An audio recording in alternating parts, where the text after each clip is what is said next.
अस्सलामु अलैकुम वरहमतुल्लाहि वबरकात। जैसा कि आप देख रहे हैं हमारा यूट्यूब चैनल अत्तैयार दारुल इलाज भाटनावाला,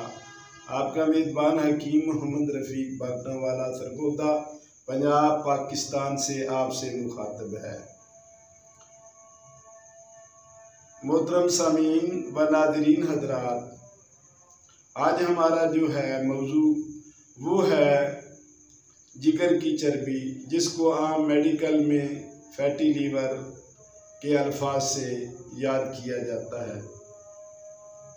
या आम मुस्तामिल जिगर की चर्बी या फैटी लीवर बोला जाता है। तो ये जिगर की चर्बी, इसके असबाब क्या हैं और इसके नुकसानात क्या हैं और इसका इलाज क्या है। तो हजरात करामी, जिगर में जो चर्बी होती है या जिगर के ऊपर जो चर्बी बनती है या चर्बी चढ़ जाती है या जिगर चर्बी पैदा करता है, इसके असबाब क्या हैं। दरअसल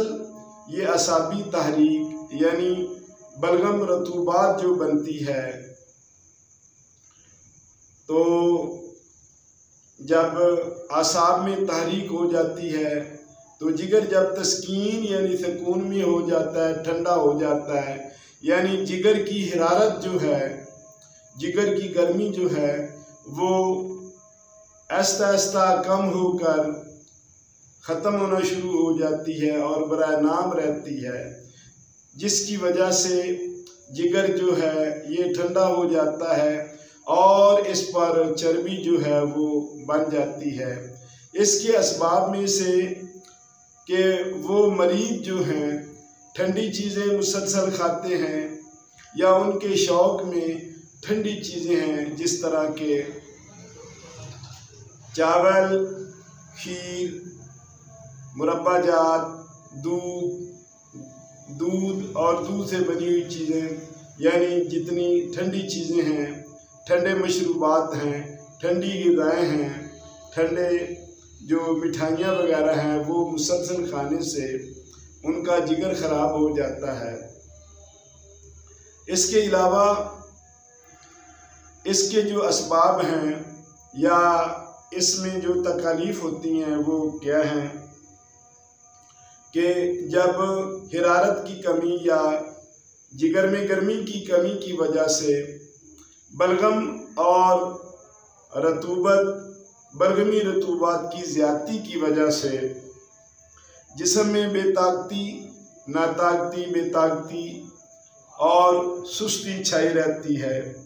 और कमज़ोरी, जिस्म यानी कि कमज़ोर बहुत हो जाता है,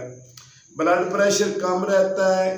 पेशाब बहुत ज़्यादा आता है और सफ़ेद रंगत का होता है और ज़्यादा मिकदार में होता है और खुल कर आता है। पखाना भी कब्ज़ से आता है और अक्सर औरतों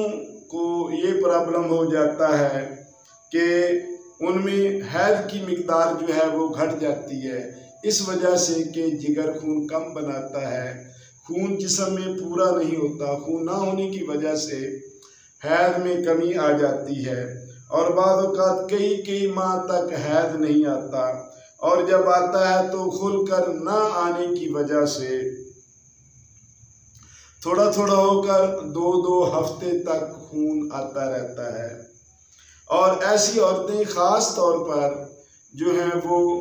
बेऔलाद रह जाती हैं, उनमें औलाद नहीं होती और अक्सर ऐसी औरतें जिनमें चर्बी इससे आगे भी मज़ीद बढ़कर उनके कूल्हे जो हैं वो मोटे हो जाते हैं, यानी उन कूलों पर चर्बी की तह बन जाती है, जिसकी वजह से मरीज़ जो है वो काम काज करने से जी चराता है और मरीज़ जो है वो सिर्फ लेटे रहने ही को तरजीह देता है, हरकत करना उसका दिल नहीं चाहता। तो इसका इलाज हज़रात गिरामी मेडिकल में जो है वो बामुश्किल है, बल्कि बाज़ तो डॉक्टर अक्सर औकात जो हैं वो जवाब दे देते हैं, कुछ मुख्तलिफ मशवरा जात देते हैं, लेकिन जो सही इसका इलाज जल्दी और बेहतर वो इस्लाम में है, तिब में है। और ये बहुत ज़्यादा दूसरी दवाओं की बनिस्बत आसान भी है और बेहतरीन भी है। इसमें सबसे ज़्यादा जो हम फोकस करते हैं वो ग़िज़ा पर करते हैं। सबसे पहले ऐसा मरीज़ जो है वो ग़िज़ा जो है हमारी मुंतखब शुदा है, उसमें क्या है कि गोश्त बकरा, देसी मुर्ग, देसी अंडे, करेला और काले चने, सफ़ेद चने, साबत मसर, मसूर और दाल मसूर, और इसी तरह की जो परिंदों का गोश्त है या ड्राई फ्रूट जो है, ये बेहतरीन इलाज में से शामिल है। तो इसके इलाज के लिए जो आसान तरीन नुस्खा है वो ये है कि लौंग 1 तोला, दारचीनी 1 तोला, जावित्री 1 तोला, मुसब्बर 3 तोला, ये चारों दवाएं बारीक करके नखूदी गोलियां बना लें और लौंग और दारचीनी के कावे के साथ इस्तेमाल करें। इस तरह बहुत जल्दी और बहुत तेज़ी के साथ जिस्म में हिरारत पैदा हो जाएगी। जिस्म में गर्मी पैदा हो जाने की वजह से इंसान की सुस्ती, काहली, नकाहत, कमज़ोरी जो है वो बहुत जल्द ख़त्म हो जाएगी। और इसके साथ साथ जो है जिस्म में जब तहरीक होगी तो ये जिगर की चर्बी, जिस्म की चर्बी, कहीं भी चर्बी होगी तो वो पिघलना शुरू हो जाएगी और इंसान जो है वो सेहतमंद हो जाएगा। और इसमें परहेज जो है वो ख़ास तौर पर ठंडी चीज़ों का है। बर्फ़ वाली चीज़ें, मशरूबात या चावल, खीर, कस्टर्ड, सेमिया, मुरब्बा जात या जो भी ठंडी चीज़ें हैं उनसे परहेज ज़रूरी है। वमा अलैना इल्लल बलाग।